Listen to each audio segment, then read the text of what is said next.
Welcome back to another exciting discussion. I'm your host, Lauren McGee, Customer Success Account Manager here at Grapevines, where my main focus is to ensure customer success, satisfaction, and growth year after year. We as a team here at Grapevines are super excited to be hosting our latest Sales Execution Forums webinar series discussing actionable insights for data-informed sales specifically related to the beverage alcohol community. Now, before we get started, we'd like to go over some housekeeping items today. As a reminder, all of your mics are muted, but we do encourage you to participate through the chat and QA features, and we'll leave some time at the end to answer any questions that you guys might have. So please participate. We are recording this webinar and we'll be sending you a link to the recording later this week. Should multitasking, like answering email, maybe ordering groceries on Instacart might keep you from fully digesting all that we have to say today. I know I'm guilty of that during webinars sometimes.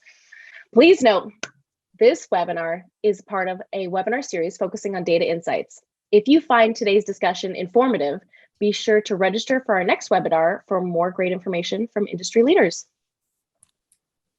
And if you're joining us today for the first time and you're not familiar with who we are and what we do, Andavi Solutions with the Grapevines platform is the leader in sales execution for beverage suppliers, distributors, and agencies. We provide data insights that drive superior decision-making and ROI across the beverage alcohol supply chain. We help transform transactional data into actionable intelligence for more efficient and effective beverage sales and trade marketing. In today's discussion, we will be reviewing successful approaches each of our guest speakers took over the last year, as well as key sales metrics that they found to be critical to track through the good and the not so good, the bad times. We'll explore the challenges each of our speakers has faced and the actionable data they use to stay on top of their game. We have well-established partnerships with both of our guests today, and both bring extensive industry knowledge from different points of view, so we're excited to hear what they've got to say. Our first guest, Angela Burns, better known as Angie, has spent the last 20 years of her career working for Opici Family Distributing, a fourth-generation family-owned wine and spirits distributor who is all around respected for their long-lasting traditions of service, integrity, and hard work. In her expansive role, she oversees Opici's customer service, credit and collections, sales technology departments, and she drives their training initiatives, which is no small feat if you've ever had to train your team. As one of our partners, she has leveraged Grapevines to identify leading indicators of success to drive smart sales practices among her team. Outside of the office, she is happily married with 4 children ranging in age from 15 to 22. Angie, I've got to ask, I'm curious, what was worse, having 4 teens at home during the pandemic or managing your ERP migration this past year? Hey, Lauren, hands down ERP implementation. Right. The teenagers were actually not so bad. They just keep to themselves, right? They just sleep and hang out on their iPads, right? Yes. As long as you feed them, they're pretty good. Mental note for future years. Our other guest today is an avid webinar host and blogger himself, but more than that, he is an industry leader and a true believer in the sales execution methodology that we preach here at Grapevines.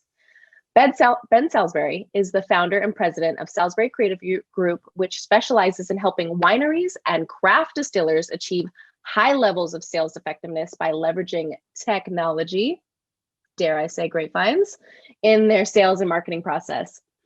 He uses his knowledge and experience from more than 3 decades in the industry to help his clients. And prior to starting his own company, Ben was actually a major contributor for suppliers like St. Michel Wine Estates and Constellation Brands. So when he's not sharing industry knowledge and best practices in front of the camera, you can find Ben in the kitchen whipping up something yummy, or you can find his nose buried in a book because, like you say, readers are leaders, right, Ben? Say hello to our attendees. Okay, well, let's not waste any time. Jump right into our planned discussion. Both of you are industry innovators and leaders, so we want to know, what are some of the approaches that served you and your clients well during this past year Did you feel like it solidified your approaches, or have you been making major pivots? Angie, I know you've got a lot going on your team this past year, so tell us what approaches you took.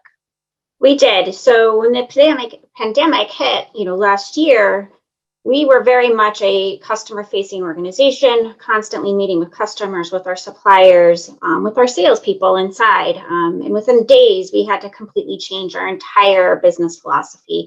We went from being in the office, being together, to all working remote. We had to find new ways to be able to talk to one another and communicate, not only internally with ourselves, but also with our customers and our supplier bases. So a few key things really helped get us over that hump. And there's still things that we use today and we'll probably continue to build upon and expand into the future. Virtual meetings was a huge one. We rolled out a Teams implementation company-wide that we use not only internally for our meetings. We've migrated to our sales meetings all being virtual because we still don't allow large group gatherings. Working with our suppliers virtually. I've even had customer team chats where I'm working with a retail customer trying to resolve issues. And so it has been a really great way for us to be able to communicate without being together, but still having a little bit of the together because you can see each other, which is kind of nice when you have your cameras on. We also moved away from a lot of the physical paper that we've always historically had. We mailed like crazy. Everything got, folded stuff, put into an envelope and mailed to our customers, from statements to credit memos, invoice copies. When the pandemic hit, we didn't want people in the office. We didn't want people touching paper and sending things to our customers. And we started migrating in a very major way to moving them to an eDocs platform so that these could all become, sent to them, virtually through email, minimizing that wait time and the paper and all the extra expense. Our customer base historically has not been huge embracing technology, but I think I was going to say there's a lot of change management coming with that. There's a ton of change management, and I think that customers also felt this disconnect, and they realized that, we need to have a different way, and they really started welcoming the idea. Finally, all of a sudden, we started getting email addresses for our customers so that we could actually send them documents. So it was a really great way for us to still give them very, important real-time information and much faster. No more snail mail, which was great. And lastly, we really started to invest in the idea of creating our own e-commerce platform, a way to communicate not just with our retail customers, but also with our supplier partners. So we're in the process of building out an e-commerce site. We're hoping to go live and launch it this summer. We're in the final stages of, doing the sign off on the screens. But I think this will just be another avenue for our customers and our supplier partners to be able to work back and forth with share information. And this will be something that we continue to invest in into the future. Wow. It's a lot of change for one organization, 1 year. So Yes. I'll take my hat off to you. Busy year. Ben? Yeah, I know. Ben, how have you seen this change your approach? Yeah, I love this question. We just happen to be uniquely positioned to help a lot of people learn to sell digitally. If you can't sell face to face, which is always the best way, then you need to find another way to do it. So we scrambled to meet the needs of clients that teaching them how to sell when you can't be there face to face. So learning to sell digitally became compulsory, not optional. And so it really was a unique time in history. Having been in the business for a long time, I know that there's this culture that, nobody sells anything from the office. You've got to be out on the street, pulling samples, making appointments, making presentations. Well, if you can't do any of that in person, how can you do it? Well, it really is possible to do it digitally. And in our company, we've in many ways, Grapevines does this too. We've kind of been a virtual company. The vast majority of clients we've worked with over the last 7 years, I've never met. I have employees that I've never met. So what a concept, right? Yeah, we've already been working digitally remotely. I traveled 17 times a year for 40 years. So when I started my own business, travel was just not something I wanted to do. So my whole life is in front of this screen. So very quickly with the pandemic, we started creating tools and systems and education for people to learn how to sell digitally. To me, one of the most interesting things about the pandemic and what it caused wasn't just so much that you had to do it digitally, is that it really stretched out, it protracted the sales cycle, because so much of our business is transactional. You pull samples, you make an appointment, you pop those corks, and you're talking about the product face to face. To be successful selling digitally, you have to really stretch out the journey much more. You've got to build a relationship first. You've got to add value first, and you have to be really, really patient. So all of these things needed to be trained for people. One of the first things we did was to create this 13-page guide called the Modern Playbook Guide to Selling Wine and Spirits Remotely. Over 300 people downloaded that, and that started their journey on learning to sell digitally. So there's a couple tools, just in the same way that Zoom and Dropbox got pressed into service during the pandemic. Tools like email software and CRM all of a sudden became, it's very important that you learn how to use those things. Right. Yeah. So filling the need, providing training of, okay, what do I do with CRM? How does it help me sell more? How can I use these tools?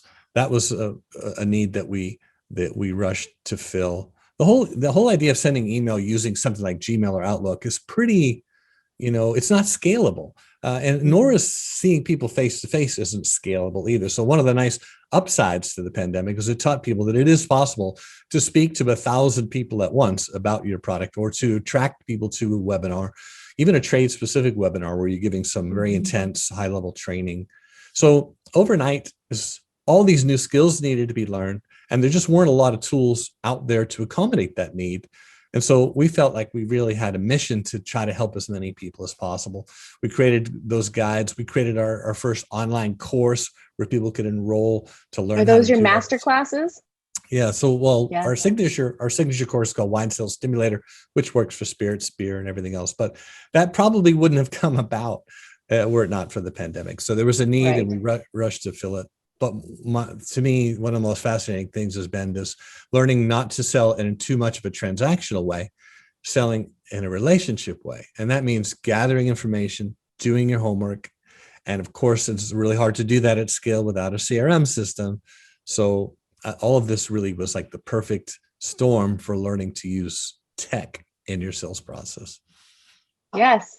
And breaking that barrier of nobody sells from the office. Everybody sells from the office now, or from your living room couch, or wherever. And if you know how to do it, you really can sell at scale from your desk. And those that have thrown themselves into the process are now reaping the rewards. There's still a lot of people sitting on the sidelines waiting for things to return to normal, and that's a mistake. We've had 1.5 years to learn how to use these tools digitally, and I feel bad for people who didn't use that time to do it, because the ones who did are going to come out ahead in the years to come.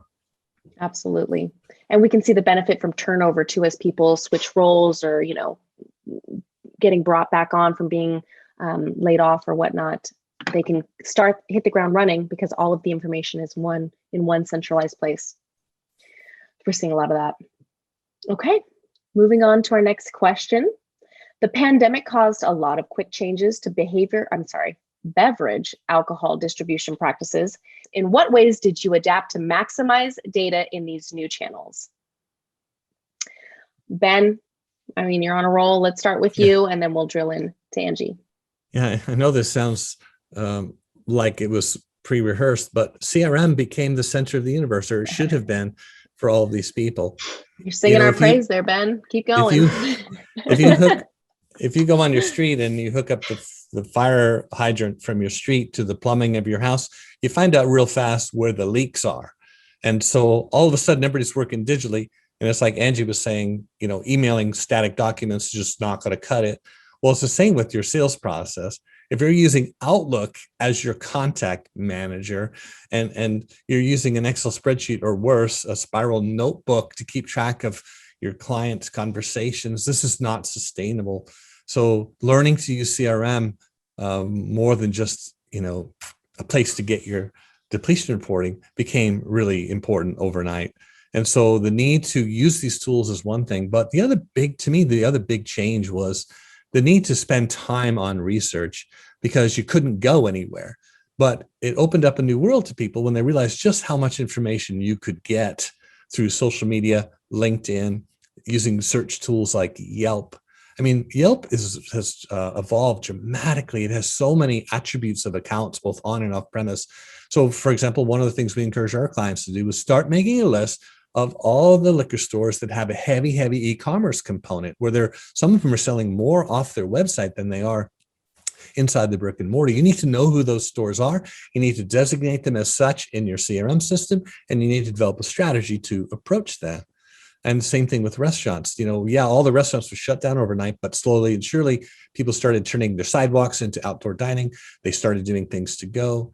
I don't know how you would keep track of all of that without a CRM. So you had to do a lot of independent research, and you had to put it all into your CRM. And those people that did it, like I was saying before, are going to come out way ahead as things start to open up. Right. So the CRM, using CRM in the way it was intended as an efficient one place to put everything tool, that just really was a beautiful thing that happened as a result of the pandemic.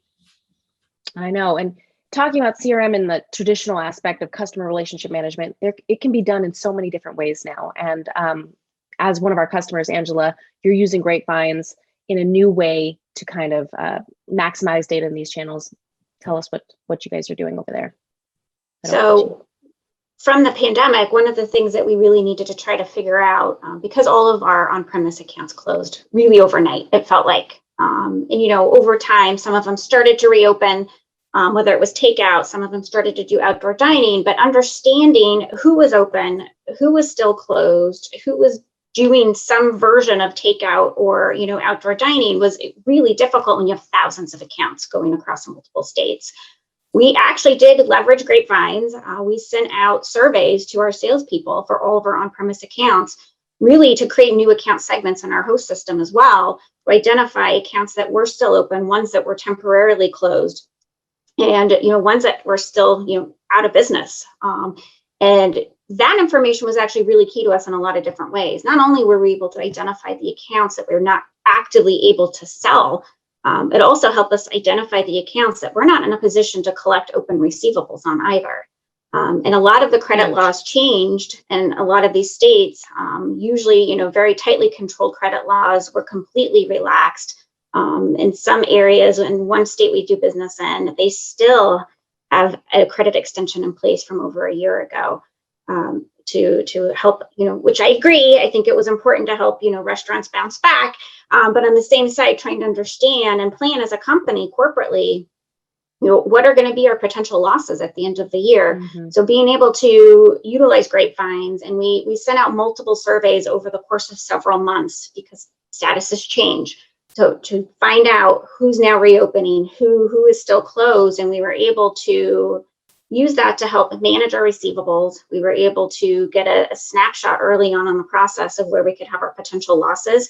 We used it to help drive some of our staffing needs because we did have, some shifts in what we were doing, both in our sales force and internally operationally. And we also looked at it from a forecasting perspective because there was a big shift in need between what we were, selling, especially in heavy on-premise account, areas, where we've now everything was switching to off-premise, and what people were buying off-premise was very different than what we were selling on-premise, just months before. So this information did help drive a lot of different things. And I think it's, we actually just did a survey in our Metro New York market last month, doing the exact same thing, because Manhattan, unfortunately, is still kind of rebounding from the pandemic. Right. So, and you can have different surveys for different market, different times of year. And as we roll back into the new normal, kind of thinking about what data you want to collect and how you can use that data to pivot from the management perspective and, as a company.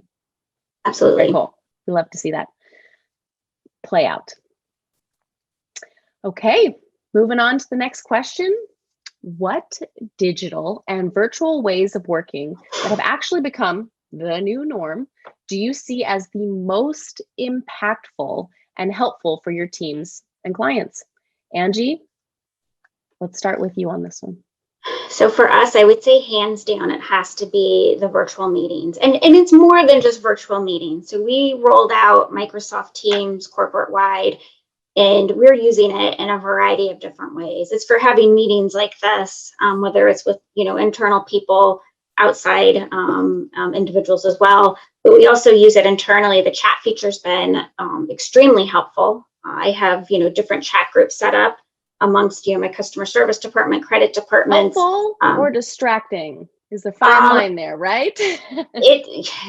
I would say that it's been very helpful, not distracting, because I'm on the chats. So there's not a lot of chat that goes on. It's very, very business focused, which is kind of good because I like the fact that we've kept it to be more of a business tool, not a way to chat with your friends. And I know from the sales side, they've done a lot of work building out not only the ability to, to chat and share it, but they're also sharing information. They're sharing, larger files instead of having to go out to a shared folder on the network. They're able to just upload these documents into Teams, and it's very quick and easy for salespeople to get to the information, from their iPads out in the field. And I do think that this is a continued area of focus. I think that there's a lot of untapped potential within Teams. We actually have a small committee internally, which I'm part of, that we're actually trying to figure out how can we leverage Teams even more effectively within our organization as we move forward. And as we look to start to bring people back into the building, and maybe we're not all going to be remote forever, although I think some of us are very much enjoying being remote.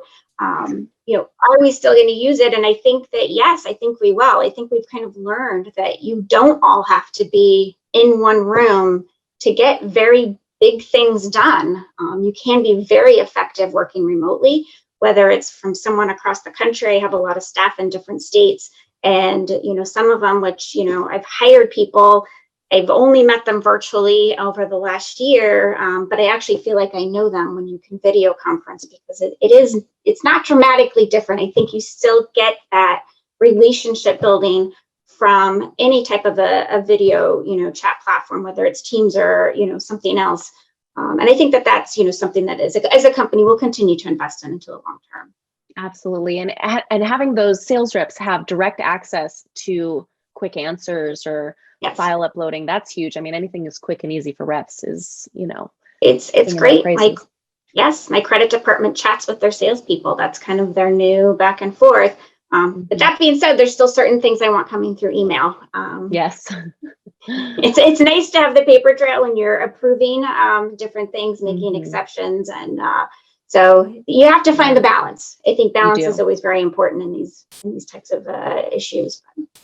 Absolutely. As a virtual company, we've always used chat, or we use Slack because that's what integrates with Salesforce, and we're very closely tied to Salesforce. And we have channels for data, BI, marketing, sales, and so we even have a fun one. So we can, if you want to chat, we've got a general chat channel. So Ben, how are you seeing the digital virtual ways being impactful in your side of the world? Yeah, this is an exciting area to me because I love to always improve systems and processes, and the pandemic forced us to do that. Well, before I get into specific tools, I want to talk about one kind of a mindset thing or strategic thing. And I alluded to a little bit earlier, and that is asking yourself, whatever it is you're about to do, is it scalable? Because this idea that things can be scaled is a great benefit moving forward. Anything that requires a personal physical presence is not scalable. A winemaker luncheon, while very valuable, is just not scalable. But a virtual webinar where you're going to get your winemaker and a cooper, and you're going to do a very advanced training seminar where you invite people from the trade that have a high level of knowledge, or distributor, key account people. This is very scalable. I didn't know future that there was staff trainings. Yeah, that could be a huge game changer. I never realized that a webinar license, a basic webinar license from Zoom, limited you to 100 guests. Yes. Very soon, I'm like, I need more. How do I get 500 or 1,000? Because the mindset is, how can I scale this?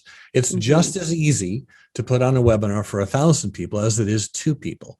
So that is that mindset of, can we scale it? If it's not scalable, let's not, waste a whole lot of time and money on it. That's, to me, something, a way of working that has shifted. Now we use Slack too, and one of the things we've had to do, and it's a work in progress.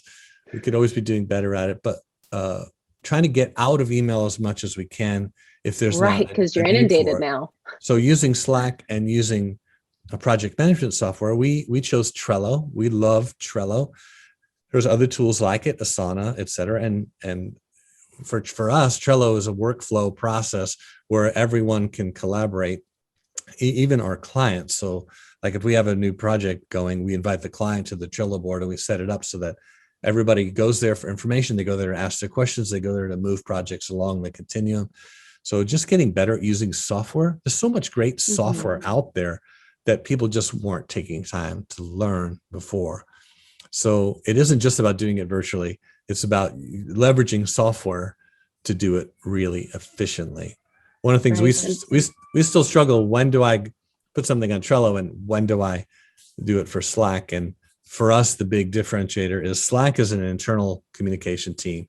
Only our team uses Slack, no one else. So for me, if I want to talk to someone on the team, instead of going into my email inbox and seeing 100 emails, I can still communicate with my team without going into the email realm, and that's where we use Slack. So those new tools and learning how to use new tools have just really been game changers. Yes, absolutely. And the nature of software is that it has to adapt and change continually to stay on the cutting edge. So the need to shop around or continue to see what's out there and what's being created and what's new, and keeping an open mind to how you can better your processes is definitely huge in this day and age when we're using so much software and technology to manage our business, manage our internal communications and everything. Okay, so we've buzzed through the first 3 questions. Before we jump to our last question, we're going to take some time to answer some questions from the audience afterwards. But this is a good one. Has 2020 changed the way you use data forever, or are you seeing a return to more typical use moving forward? So is this sticking around, Ben? What do you think? Yeah, I'm deadly serious about this topic because I really believe that if you have not used this time where you're stuck in the office to adapt to the use of data, you're going to get left behind. Because I have news for you, and I see it firsthand. The vast majority of people are learning to leverage technology, learning to use data better, learning to do things that are scalable, and they're going to kick the butts of those people that sat around in their sweatpants waiting for things to improve. You missed it if you didn't spend that time. So yeah, I think it's changed things forever. And I feel bad for people who haven't taken advantage of the time at their desk to learn new skills, because it's going to be a whole different world. Look no further than all the investments that are pouring into the wine and spirits industry from every corner. The sale of Drizzly for $1.1 billion should be a big wake-up call. It's not enough to have good product knowledge. It's not enough to have good customer relationships. It's not even enough to have a good work ethic. You must know how to use data and technology, or you're going to get left behind. It's just the way it is as we emerge from the pandemic. Absolutely. Angie, how do you see this playing out going forward? So, I mean, I do agree. I mean, I don't even know what would be typical anymore to go back to. I think that we have just changed and evolved so much over the last year and a half that there is no going back. So, really for us corporately, we are looking to continue to build out our technology offerings, looking to do further account segmentation, tracking trends, simple little things like, the increase in RTDs, in spirits versus wine sales, which are big things. And, being able to track as new products and new things come into the marketplace. Using grapevines, we're in the process of implementing a performance standards segment of grapevines so that we can kind of help our salespeople ultimately at the end of the day, because it'll really allow us to, see maybe who's struggling, or if everyone's struggling, maybe it's the way we're approaching trying to sell this particular, brand. So I think that, investing in our sales technology, investing back into our sales force, and trying to make doing business with Opici as easy as possible. Whether it's our retail customers or supplier partners, we want it to be easy. But that being said, I very much come back to the core roots of our company, and our original founder, Mr. Opici, who's no longer with us, has always been the foundation of our business is about relationships and building those relationships with our customers. And I think that there does need to be a balance. I think it's very easy to put all of these technology offerings in place, essentially replacing you. And you don't have to talk to your customers anymore. They can place their orders, they can flow right through. There doesn't have to be any human element. And I think one of our challenges is that we are continuing to expand our technology offerings to still build in the human touch element. So to make sure if customers are placing orders, that those orders come to their salespeople. They don't just fly right into the system. So it hopefully encourages conversation, in building those relationships, maybe upselling, maybe doing some other things. And so I think, like everything in life, everything needs to find balance. You can't be too heavy on one side or the other, and just finding a way to, give service, give increased, technology, but still build relationships. I think that is our big challenge as we move into, 2021 and beyond. Beautifully said. You guys both touched on the importance of having multiple technology solutions to help you effectively capture and analyze data. And we could not agree with you more. That is exactly the Andavi Solutions vision of an integrated suite of technology solutions to bring to our industry a leading enterprise platform that has a strong base of the Grapevine sales execution capabilities.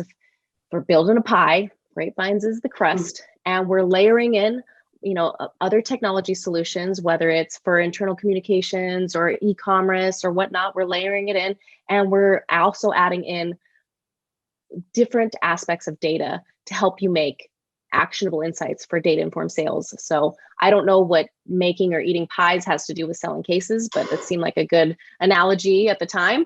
But we could not agree with you more on what you both said there. So we're just really excited about the new changes on the horizon within our organization. And we're excited to help further our mission to bring great technology to folks within our industry and help them just sell more effectively. At the end of the day, that's the name of the game. How can we help you get more accomplished effectively? As Ben said, is it scalable? Angela, are we keeping those relationships as we're still automating a lot of processes? How can we help you sell more effectively? Okay, well, we've saved a little bit of time for some questions from our audience.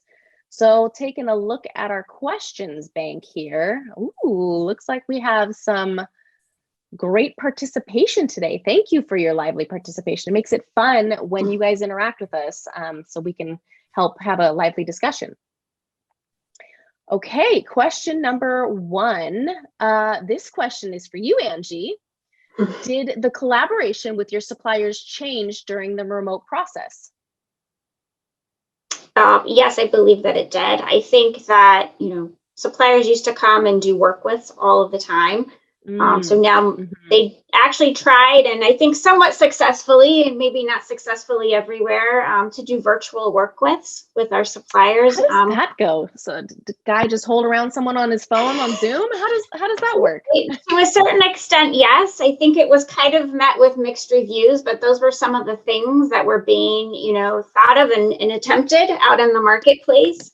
I think there's probably a bit of a place for that. I don't know that necessarily translates well to everywhere, but I think that, we should be open to trying those things.